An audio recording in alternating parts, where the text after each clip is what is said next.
Hey there, happy summer, school communicators. I hope that you are gearing up for the best school year yet. And I'm going to tell you, you can have the best school year yet if you include students in your storytelling. Today's episode, my goodness, my friend Melissa Hartley, she's actually had student, basically interns.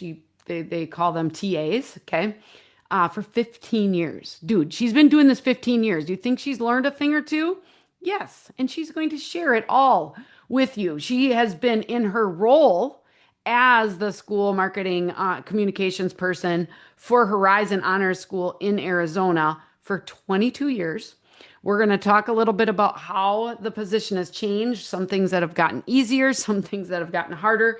And then we're going to dive deep into her TA opportunity position. She's got a couple students that help her. She's going to share how she selects them, what they're responsible for, how it works, the different projects that they're responsible for. You're not going to want to miss it. And dig into the show notes because she even shares some of her basically job description, like an overview of what they are responsible for. Now, if you love this podcast episode, we're getting close to episode 300.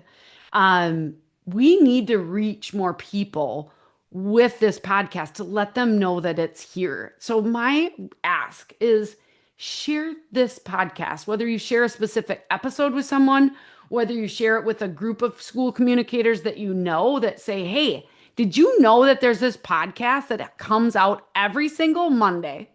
It's been coming out for 5 years. And they talk about awesome ideas of how to help elevate your storytelling for your school district. I mean, I don't know how you could listen to one of these episodes and not come away with two, three, four things that you're like, oh my gosh, I'm going to try that at my school. And then you're going to look great. Your school, your community is going to love you and love your students and staff. And that's what this is all about. So please, my ask for you is share this episode, share the fact that this podcast exists with at least one other person. But if you can share it with 100 or 200 people, you might be my new BFF. Okay. Now, before we get into this week's episode with Melissa, I'd like to share a little K-12 PR tip. Here it is.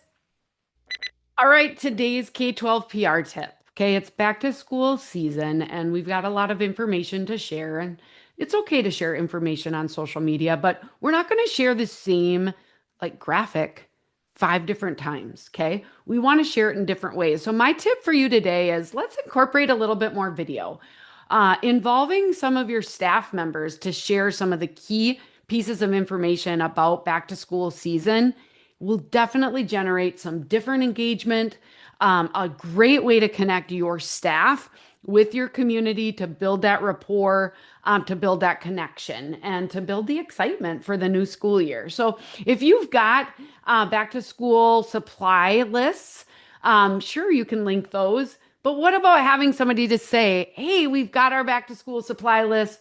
And if you need back to school supplies, we have this event coming up where you can pick up your back to school backpack and supplies. Maybe it's talking about registration and somebody's explaining a little bit about that. Maybe it's about open house nights coming up, or some of you have goal setting, sessions with parents and students, inviting them in with a personal welcome. Find somebody that's comfortable with being on video and have them do a little video invite versus just having a graphic or just that information. That is my tip for this week. If you end up creating something like this, I'd love to see it. You can always email me, andrea@socialschoolforedu.com. Now let's jump in to a great episode with some amazing tips on including students as part of your storytelling team. Let's do this.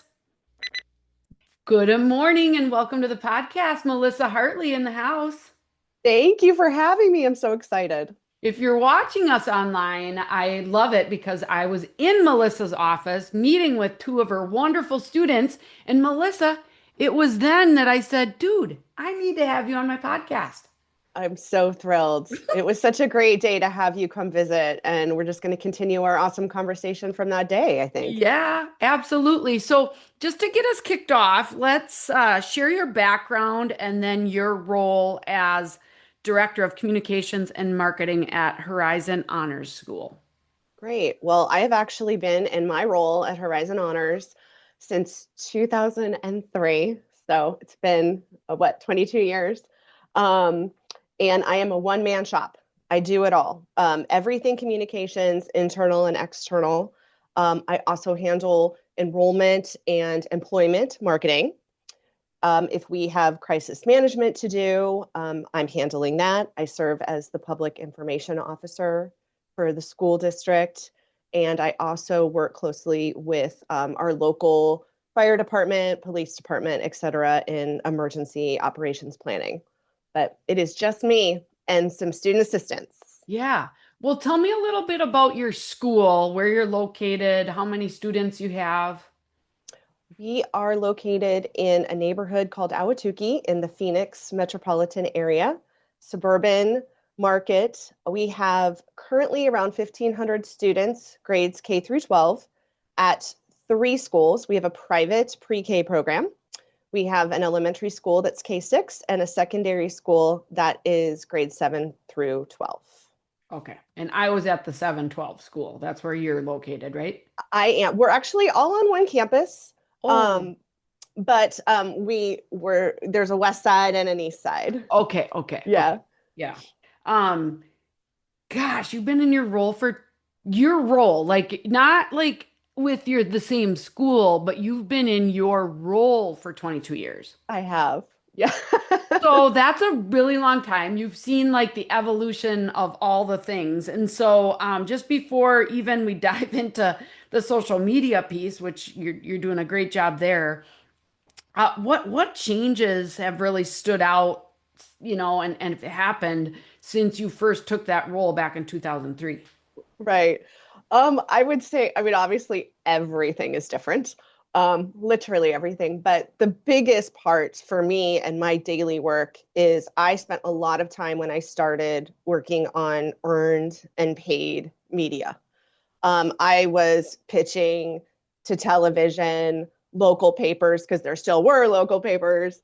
I was spending a lot of time doing those types of activities for our marketing. And we had a website. It was actually created by students in a class. um, it, Print newsletters that were getting photocopied and put in backpacks. They weren't using email at all to communicate with their families. So almost immediately, website and email communication changed. And then, of course, public relations is almost, and media relations is almost secondary in my role now, where it was just like everything I did all day long back 22 years ago. Now I'm mainly focused on anything social, uh, and telling our story online and getting in front of as many eyes as possible, but controlling our story is different. And we have more control in some ways than we did back then, Right. because I don't have to worry about pitching anymore. We can control our own narrative. Yeah, I never really thought of that. Like, when you look back, I mean, obviously the way that you communicated was different, but even the way you could get your stories out was different. And so you spent a lot of time with, like you said, those pitching. What I think many of our listeners can't probably wrap their heads around, because some of our listeners, Melissa, were born in 2003, right? Right. Like, so they're just like, oh my gosh, you've been in it 22 years. I mean, we think of making mistakes now and being like, oh my gosh, but you can go fix them. You were doing print ads and print newsletters. If you missed something back then, that was a really big deal, right? Yes, in fact, it's funny that you say that because I'm just thinking of the very first press release when I still wrote press releases regularly I ever wrote for the school. I was in a hurry. I have no idea what it was about, but I ended up putting my personal phone number, like my personal home phone number, as the school phone number. And it went out, to 50 outlets, and it was printed in the newspaper. Yeah. Did you So get phone calls then? I think I did get a couple of phone calls. Now it's Yeah. lucky most people, a lot of people don't call. They'd probably text or send an email, but Now they do, but back then they used to pick up the phone. oh my So gosh. yeah, Yeah, that's amazing. Just reflecting within your 22 years, this is not on our schedule, so you might be able to answer, might not. But what do you think has gotten easier and what do you think has gotten harder in your role over those, 2 decades of experience? Can you reflect on that a little bit? I actually think it's the same thing. It's a double-edged sword. I think what I used to do seemed like magic. No one knew how the sauce was made. How do you make an ad? How do you take a good photo? How do you get it in front of media and get placement? And now everyone thinks they can do that because they have Canva and they have a phone that takes a great picture and they can do social media. Um, and and absolutely, I would say the good majority of us that work in education are working with people that are pretty tech savvy. So how do we still stay the experts and stay the thought leaders? And when you're in the room with your administration, how why does your voice have more weight than anyone else's when everyone thinks they know how to do this now? Hmm. So, but at the flip of that, I don't have to be at everything to take a photo or video anymore. It used to be I had to be there with the nice camera. Um, that's just not the case. It's easier to get help, job share, time share, because I have eyes and ears everywhere that can help me facilitate getting the content. Which 22 years ago, that was absolutely not the case. Right. I like that. I'm just taking a few notes here. So, when it comes to social media in your role, because you wear a lot of hats there, um, just can you kind of just share how the social media works, what channels you do, how you develop content? Absolutely. We use social media every single day. Um, Mainly because of actually the work that we've done with you, we sort of changed the way we use it now. I mainly use it for features, good news, and event sharing. Um, we mainly focus on Facebook and Instagram. We have TikTok, and when we do use TikTok, it's more focused on the high school age group in terms of content. We do have Twitter. It's paused indefinitely, but we're holding that space. We have Blue Sky. We use LinkedIn for employment type of marketing and news. So that one's not as often. Okay. But basically, we are using our social media channels to share the great stuff that's going on campus and to remind our internal families about upcoming activities. And we no longer share when we have more serious information, unless we had an emergency or something. And that's mainly been because of the work that we've done with you all in rethinking that, because that just didn't seem like the right avenue for sharing that type of information. Yeah. Social media has kind of evolved, and obviously you've seen it from the get-go. So, how long have you been on social media? I mean, you've been in your role for so long. You probably started way long time ago. So, t tell me a little bit about that. We were early adopters of social media for schools, especially. I remember as soon as Twitter kind of broke, I went ahead and grabbed our handle. Same thing for Facebook. Just sat on it and then slowly started posting. I don't even know if I had permission from my superintendent, who was definitely not a social media person and didn't understand what it was. But I just started slowly rolling it out, and then uh, did one of those like don't ask for permission Ask for forgiveness, ask for right? forgiveness. Exactly. And that's what I did. And I went to the board and I went to my boss at the time and said, I'm doing this, but here's what's happening because I'm doing it. And just showed them comments, showed them the likes, all of those things, and they got excited about it, and they were like, "Okay, keep going." So, and I remember at the time other schools in the area reaching out to me and saying, like, how did you do this? How are you doing this? It was, as we know, the wild, wild west, still is to some extent, but um, just started sharing anything and everything I could think of. And then if we did have big news, I shared it.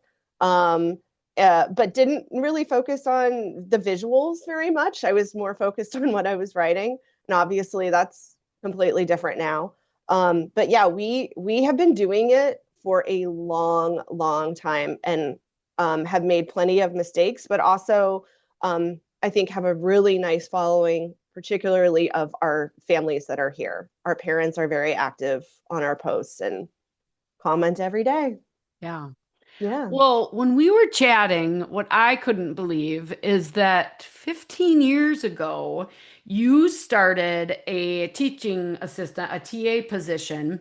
So what does a TA, well, maybe I already said that. What does it stand for? But tell me about the program, how you got it started, what these students do, kind of how you have that set up because as we are in the summer of 2025, there's so many people that you don't have enough time to do it all. And so just tell me a little bit about that. Absolutely. Yeah. Well, it started because I actually had some college kids that had reached out wanting an internship.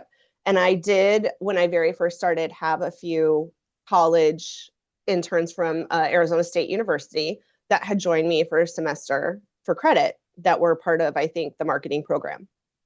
And that was successful and freed me up time wise for some other projects. And I thought, how can I keep doing this? Because I was having a hard time. I didn't have a budget, I couldn't pay for college interns. So I went ahead and tapped into a program that we already had with our high school students where they are allowed to be a teacher assistant for a teacher. And luckily, because I'm actually on campus with students, um, I pitched that to the school principal and said, if I can work for the science teacher, can I work for the director of communications and marketing? And so we tried it with a couple of kids. And 15 years later, I have a teacher assistant every single day. We do block scheduling here. So the students normally go to their classes every other day. So um, I have one TA that comes like Monday, Wednesday, Friday, and the other TA comes Tuesday, Thursday. Have them for 90 minutes a day. And they do it, it depends on the student and their strengths, but they do tons of work for me, and in particular social media, because as we all know, they're using it, they get it, they know how to make it, and it is wonderful to have a student perspective on that work. And how can I make it better? How can I make it different? What's important to them? We talk a lot about um, making the content something that they would be proud of and not cringe at. They don't want to open up our social media account and go, oh gosh, like they don't get it. Um, so they have been vital in our social media success. And what kind of projects do you have them work on? If you can just maybe three, four, five things. Obviously, it helps that you can kind of count on them every day, and they get a grade for this, They right? do. They get a Okay. grade. They get a grade. A participation grade is what I normally do. So if they're here and they're producing, then they're essentially going to get an A. Okay. um, but they, like I said, I really try to customize their experience based on their strengths. I have some students that are not as comfortable doing some of the work of walking into a classroom and just saying, "Hey, I'm here for Miss Hartley, and I'm going to take photos of this." Um, But they do a lot of photo and video shooting for me, that Okay. raw footage that then and then some of them have great editing capabilities, and they will go ahead and edit projects for me and get them basically ready to publish. They make graphics for me. They help me prioritize what we cover sometimes. Um, I often think I know what people want to see, but they will come in and say, well, instead of that, what if we did it this way, or what if we did that instead?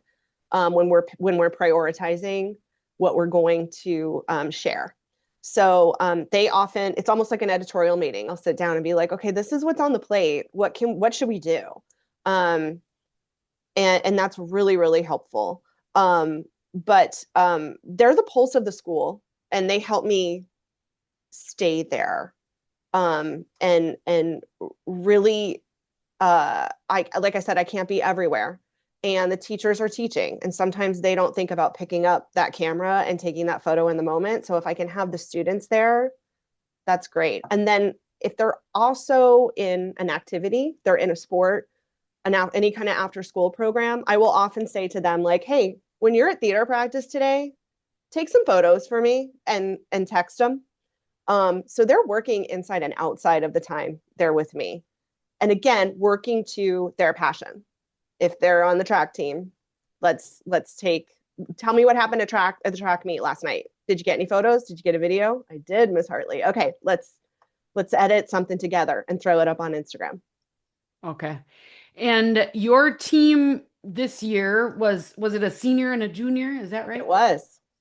Okay. Yes. Now, some of the people listening, Melissa, are like, that sounds great, but anytime you bring somebody in, it's gonna be slower at first. So, what would you say to that as far as how much time it takes versus what it saves? Obviously, it's been rewarding. You've been doing it for 15 years. So, just speak to the person who might be like, I don't think I have time to try to train somebody in. Well, first make sure it's a good fit. Um, I always pre-interview any kid that's interested in coming into the office. I set them down. I talk to them for probably 20, 30 minutes, and we talk about what their interests are, why they would want to do it. It's not an interview per se, but I want to make sure they understand what they're going to do for me and that they're comfortable with it, and that I think that they want to do it, because otherwise it's babysitting for me. And to your point, it is a lot of work onboarding a new student, maybe even more work than onboarding a employee, because they're not getting paid. And at the end of the day, it's it's not vital to them that there's quality in the products they're producing. So I want to make sure that these are students that really get it and want to succeed and do well with the work that they do for us. But there is a lot of work up front, pre-interviewing, choosing, and then getting them used to it. But all of a sudden, it's like the light bulb goes on one day with them, and they get it.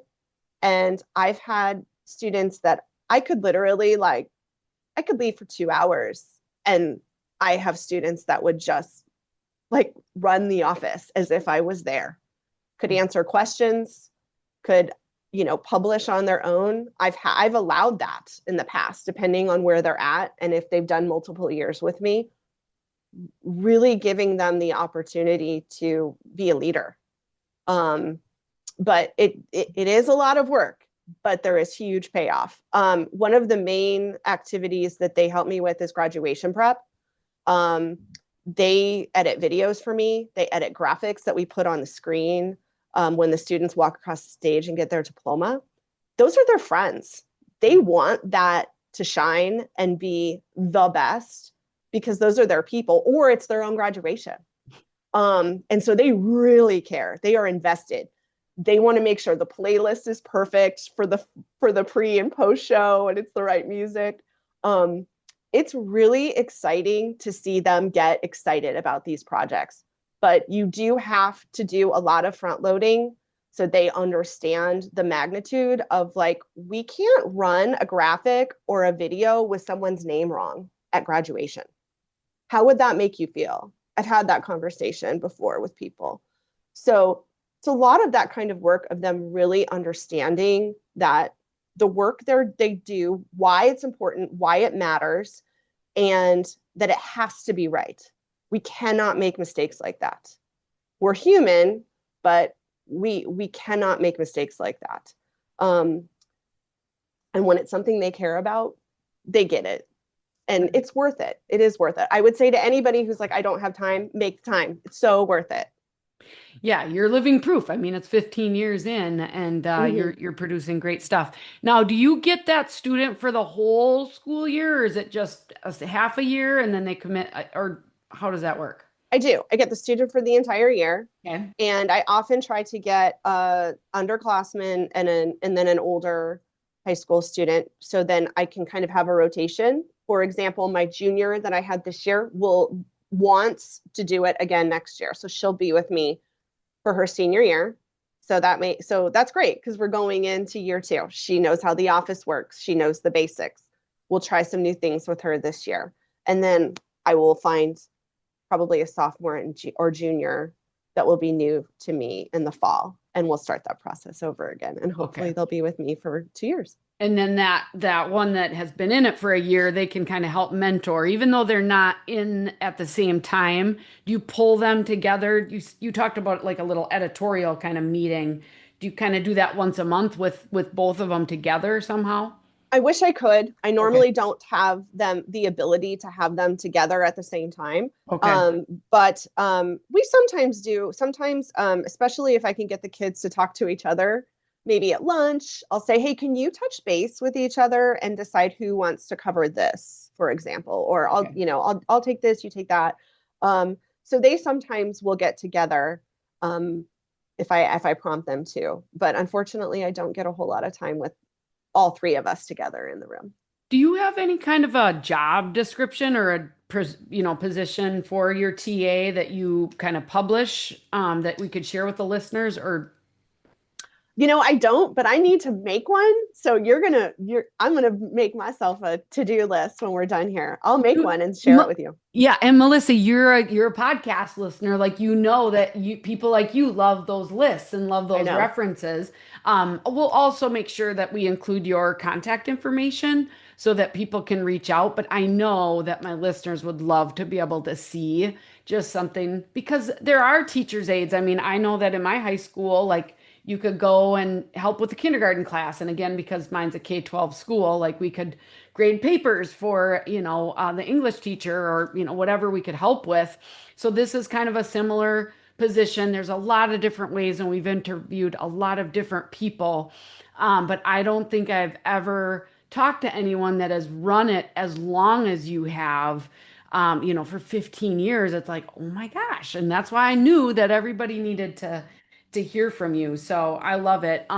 Just as we're kind of reflecting on this whole TA program, anything like biggest things you maybe wish you would have done different or that people should really make sure to think of ahead of time? Obviously, bringing the right student on is huge. So that 20 to 30-minute conversation, you got to listen to your gut, right? But any other advice?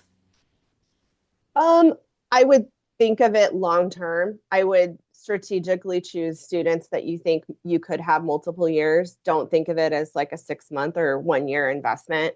Also, let them know what they're going to get from it. Um, I have students that are now adults that continue to come back to me and ask me for references. They'll put me as someone to call, as a former supervisor when they're looking for their first job outside of college, for example. Um, I want them to know that I will be a long-term resource for them if they work in my office. And for students that are so young that don't have a lot of history yet for a resume, this is something that they often put as a job, as if they worked at Starbucks or anywhere else. And I think there's that could be appealing to a lot of students that maybe are like, I don't, I'm trying to build a resume here. And if this is a world they want to go into, certainly this is great exposure at an introductory level to the world of communications, marketing, social media. And I do have some former students that have gone on to roles that are similar to mine in different industries. And they have said it's because of what they did here. So I would definitely let them know that this could be a big stepping stone. And that might be helpful in finding the right student. But also, uh, at the end of the day, they still are kids. And they're not, they're human. And double check their work. Just like we have um, to double check our own, right? uh-huh. I really got goosebumps when you talked about, these kids, some of them are getting into this type of work because they found a passion, whether it be in something related or maybe a school someday. Now, you talked about kind of building that resume, and we called this a TA position, but what did they specifically say they did? Were they a school communication TA, or what is their title that they use? When they put it on their resume? Yeah. That's a great question. I don't know. Oh, Um, the one I've seen, I think said like communication assistant. okay. And I helped her write like a bullet list of the things that she did, or helped edit her list that she created, which I'm fine with. I would, if someone called me tomorrow and said, "Hey, was Jane a communications assistant?" I would say, "Yeah, she was." Yeah. Because she was. But unfortunately, the course in, the student information system says teacher assistant, but I Okay. wouldn't call it that. Yeah. Okay. Yeah. Yeah. Um, You title that up. yeah, yeah, Um, yeah. I love it. Well, you've mentioned kind of being connected to a social school for EDU. You've actually been a member for quite some time. How has that really helped support your work that you're doing for the school? It is transformed our social media. It keeps me accountable. I think when I started, I obviously saw that social media was vital. And um, but I don't think I was consistent enough with it. I think it was like a secondary thing. It was like, okay, if I get to it at 3 o'clock, maybe I'll post today. And I think almost immediately when I started working with you all, I realized that this had to be top priority every day, all the time. And then you all gave us strategies on how to make that happen and not lose our minds. Um, and doing that work every day can be tedious, for a whole team, much less one person. And you really helped me figure out how to organize, um, content calendar, batching, and then also when I'm in a creative slump, using the social media, for schools resources, doing popping on a call and listening to what everyone else is working on and going, of course, why am I not doing that? Yeah, let's do that. I can throw that together today, and we can start. That has been so great. Such great resources. If you're having a problem with a new feature on a channel, everybody else is too, and we work through that together and solve it. It has been really, really, really important in my daily work since we became clients. Yeah. I love it. I mean, there's just so many great ideas out there.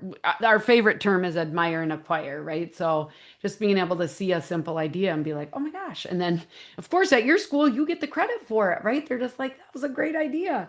And that's what we're here for. And I've just really enjoyed learning from you, Melissa, and all these years you certainly show up for as many things as you can live. We record them, but you show up live, and so I'm so used to looking at you in your little office. But now I've been there because a few months ago I made the trip to Arizona and got to meet your students, and so that was just so meaningful. You've really done great work. So as we wrap up, what would you say is your best social media tip?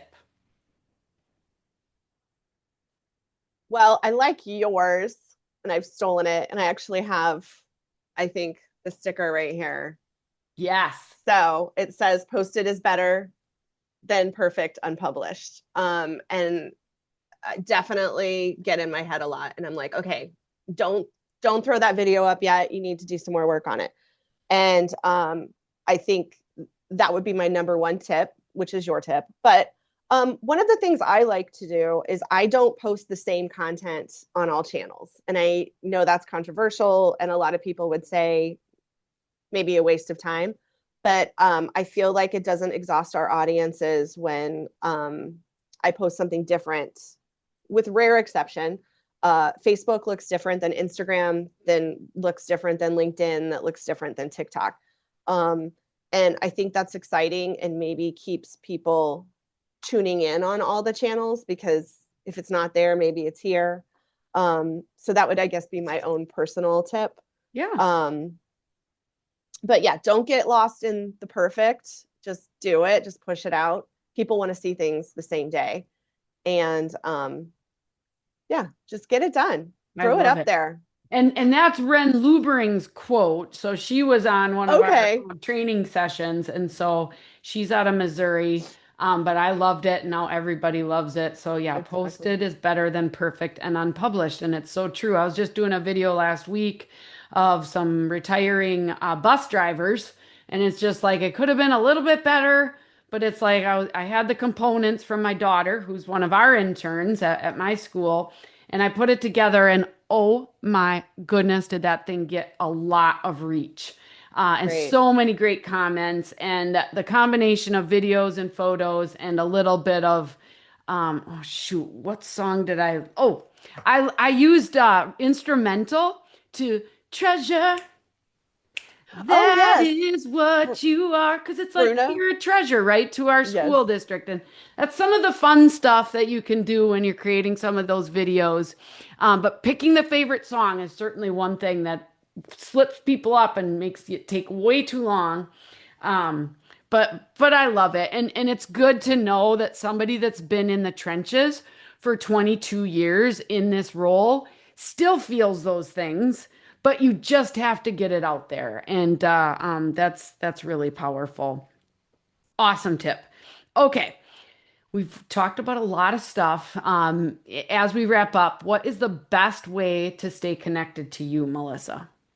Okay, I'm kind of old school. I mean, I'm Yeah. trying to stay on the trends, Andrea, but I'm old school. I still love email. Yes. So, anybody can email me that wants to chat. I'm news at horizonhonors with an S.org.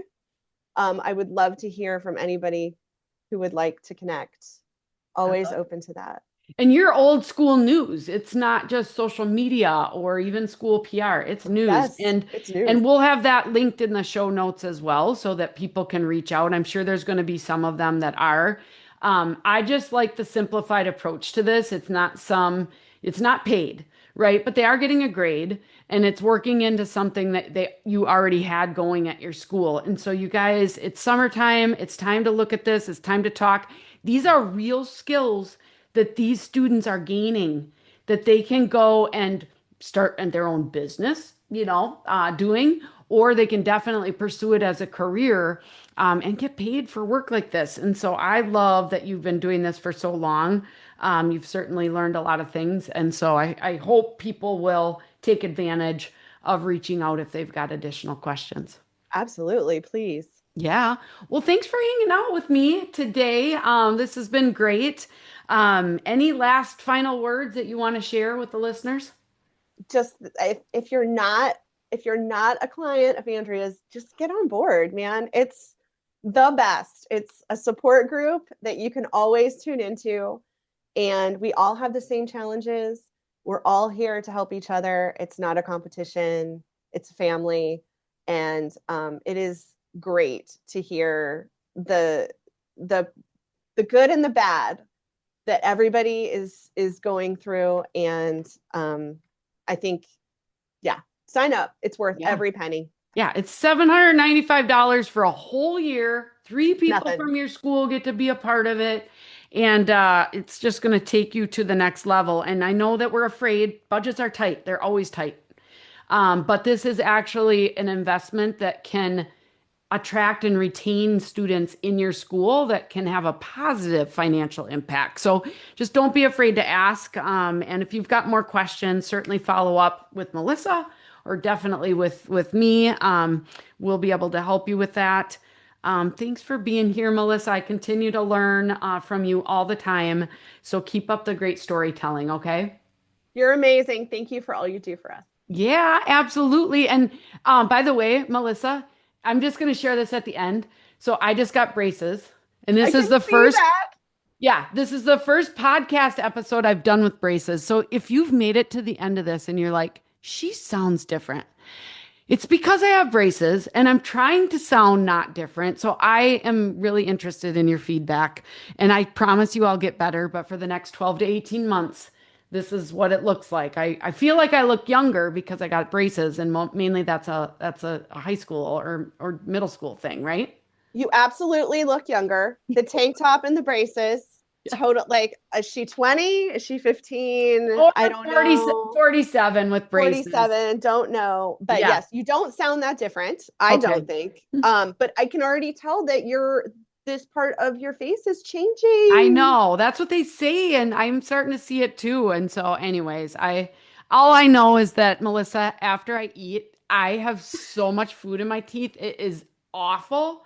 So I hope that gets better because that's been it's deterring me from eating that many times during the day because it's such a fiasco. But anyways, I just wanted to give a warning to the listeners. Like if I sound a little bit different, hopefully I'll get even better. But I just appreciate everybody for hanging out, especially Melissa. You guys keep telling those stories. We've got a lot of great episodes coming up. If you've never left a review, leave a review for us so that more people can find out about this great free resource. And we'll see you next week. Bye, Thank Melissa. you. Bye.